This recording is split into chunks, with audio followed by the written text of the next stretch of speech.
I'm gonna start out this video by saying that this is somewhat a response to Alexander's video titled Berserk's Take on Religion, but I won't be dogging on him or that video. He's a huge inspiration to me and made a lot of the same points I'll make on this video. But this is more directed towards the larger Berserk community and the conflicting ways that they interpret the story. If you feel strongly about your religion or lack of religion, just keep in mind that I'll be trying to find the most accurate answer for what Miura's message is, and not my own. Frankly, I don't feel strongly enough about religion to try to convince anyone of anything, but I do have a deep interest in the religions and the mythologies of the world, which I hope will bring us to a deeper understanding of Miura's work. Regardless of how you interpret it, you can't deny the influence of different faiths in Berserk. There's of course Christianity, represented by the Holy See and the duality between the Messiah/false prophet Griffith and the demon/demon hunter Guts. Beyond that, we see themes of witchcraft and the occult with Shirka, Hinduism with the Kushan Empire, and other symbolisms such as the residents of Elfhelm representing the Irish Tuatha De Danann. All of this is best represented in the panel where the warring armies see the world tree, and each see it differently. Some see it as the Christian tree of the knowledge of good and evil, the Norse tree Yggdrasil, and the Buddhist Bodhi tree. But what seems like the most central influence of religion in Berserk is the depiction of medieval Christianity at its worst, which leads to the divisive perspectives people get from the story. A lot of Berserk fans see the story as having an overall Christian theme, which I disagree with. If Miura wanted to uplift Christianity, he wouldn't show Mazgus and the Holy See as the violent and undeniably evil characters that they are. But I think that writing off the story as an 100% atheist manga is also doing a disservice to the nuance of Miura's themes. The story is based off Nietzsche in many ways, but writing off the story as Nietzsche with pictures, like a lot of creators do, undermines the wide range of inspirations that form Berserk.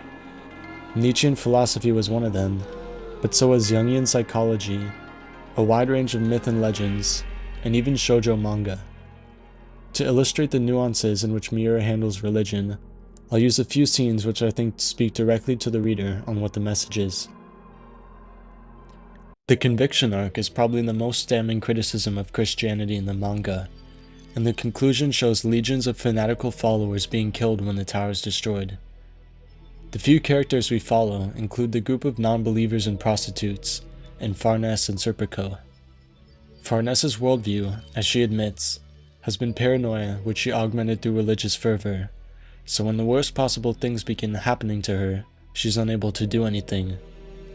But Guts' words to her, to stop praying since that stops her from holding a weapon, are a key theme in the arc.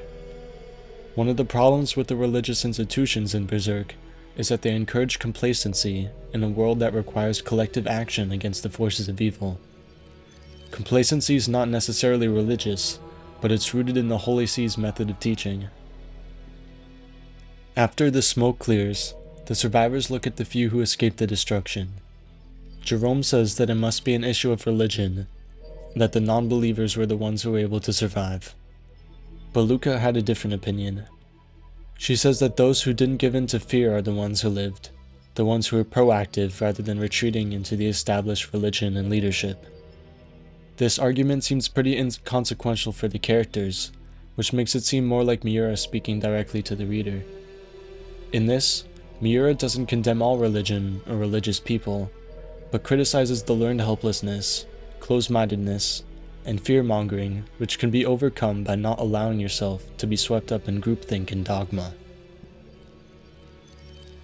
The conviction arc tackles Christianity, but it isn't until later arcs that we're really thrown into the magical side of the world, which takes influence from various different mythologies and esoteric traditions. Shirka is the embodiment of this, whose magic powers take influence from witchcraft, hermeticism, and Jewish esotericism. I could see certain perspectives that this shows Berserk as a slow guide towards occultism, but I see magic in the sense not as a literal objective, but as a representation of the things that don't neatly fit into religious thought. Farnese's journey from heretic hunter to witch seems kinda useless to us in real life, who can't magically travel into people's minds or cast magic spells.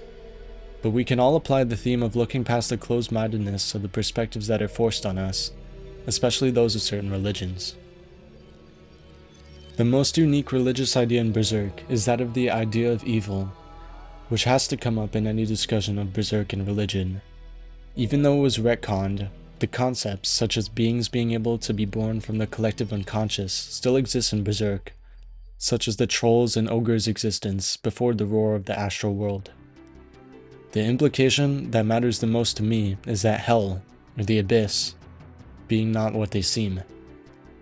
It seems impossible to believe that innocent people like Judo, Pippin, and Corcus, and eventually Guts and Casca, would be sent to suffer eternally for no reason. But if the mechanics of the universe can be decided by humanity's beliefs, then a massive shift away from dogma and towards a new way of thinking could erase the concept of hell from the universe, giving Guts and Casca the chance for a peaceful death. I think that trying to extract one religious agenda from Berserk would be misconstruing the themes of the story, since most of the messaging applies to people of any faith. Miura does not advocate for Christianity, atheism, the occult, or any other faith. Rather, he encourages us to think freely, and without the black and white mindsets that often come with religion, even though the story is in black and white. Even in the cruel and dangerous world of Berserk, we have a chance of overcoming the powers of the universe by choosing to be proactive, which sometimes requires us to put aside our prayer and narrow worldviews and take up action towards a better future.